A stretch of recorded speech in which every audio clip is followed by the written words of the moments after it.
Heroes and Legends. Dynasties. The main story. Getting back to our current timeline, the present day. The forces of the Insuran Banquron have decided to join forces. This, as they proclaim themselves enemies, to fool the elders and their other enemies, in preparation for their grand plan. Marco Central of the Central Banquron was Criff's strategist and second in command. He suggested that the brilliant minds of the Insuran and Banquron work together to assure victory, a victory in which they will lure in their enemies, fight them, and win. A war world was proposed. This war world was going to be named Alasia. The forces of each main power from both sides gathered in a meeting within Plan Central to discuss their plans. From head scientists of the CIBIC, being Natrice and Monique, and to the brilliant tech minds like Morant and others of the Clincolo, poised themselves ready to develop such technology, a scientific marvel of building an entire planet from scratch. Others in the Banquron were able to bankroll such a powerful and costly endeavor. However, some had their doubts. Hurricane Carlo and Mercaro, for example, they questioned Chris on why they should do that. Instead of building a plan for them to war with, why not lead their enemies there, force them into a trap, and destroy the planet with them on it? And then Dimitar Colonia, the proud warrior that he is, and the leader of the Insuran, shut that down immediately. He was like, no way, we are warriors. We must prove ourselves, not only to ourselves, to our enemies, and to the wider universe. But we must meet the elder Rishians in the field of battle and crush them. Then, for sure, no one in the universe will ever doubt the superior might of the Insuran Banquron ever again. Also in attendance was the remnants of the Bilderon, that being Maki of the Waterments and Marcy of the Pedalcon. They represent the royals, as the royal Rishian were meeting to discuss their own plan towards the end of this chaos. Elsewhere, the powerful Jenny, who was a woman who did not like to lose and guard to Zuma Zuma of the City Group, also sat silently in this meeting until she heard Colonia said that. I agree with him, she said. I indeed love the idea. We will crush them all and prove our might. It will be the greatest military victory the universe has ever foreseen. And then Val of the Commonwealth Fund suggested, yes, indeed. My grand genius will help in building this world.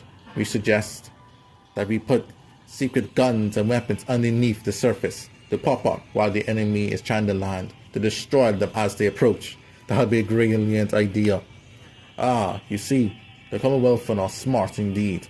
We could aid in this conquest, said the president of the Commonwealth Fund, Marcus Andrea. Also in attendance were Hatama and May, the leaders of the Scotia, respectfully. They wondered where all this was going and if this war world was justified. I think it's good. My lord's father is a brilliant man, said Ori, who was Hepburn Colonia's sworn protector. Hepburn Colonia was the son of Dimitar Colonia and the nephew of Dimitar's brother, Julian. Julian then responded, yes, we must work together and our resources. The rules between us in the Insuran and the Banquron that we are fighting each other will soon be discovered by our enemies. We must move quickly in order to get this done. And then it was King Leonard Roberts that proclaimed, yes, indeed, I agree. We must begin this project immediately. Sir Spencer agreed as well. Then George Thompson, being the smart man that he is, suggested, the construction of this world is well underway. It was well underway long before we decided to join forces. This will indeed enable us to just put in the finishing touches and bankroll this grand endeavor. And then Sonia Monica said, "You're kidding me, George. This was in the works a long time? How?" "Ah, I see. So that's what was going on the other side of the universe," said Lauren Lowe of the Lowe clan. "Ah, I understand. My father was right about that," said Scott Thompson. Saria of the Bass Group was puzzled. "We was working on this all along? Whose bright idea was it for us to come together in the first place?" Then Chris stood up and explained. "Ever since the death of Lord Henri Monaco, we began to phase this plan. It was his vision to build a world that we could use to conquer the universe, as we united all Insuran and Banquron respectfully. But we are using this world instead to lure our enemies in and crush them. Once the elders and Irishans are no more, then we will conclude our battles of the Holy War of the past and avenge our fallen brothers and sisters. The elders have succumbed to the Irishans, but we have not forgotten that war, and this will be a battle for vengeance. And for those of us here who have never faced the Irishans, this will be a battle of survival. If the elders Irishans win, then we are good as slaves to them. We will not be slaves, but this will be our final stand. The history of the Insuran and Banquron, we are the most powerful groups of warriors, countries, and powers in the universe. We will not succumb to the Irishans nor the elders. The time has come. Men, women of Banquron and Insuran, stand with me.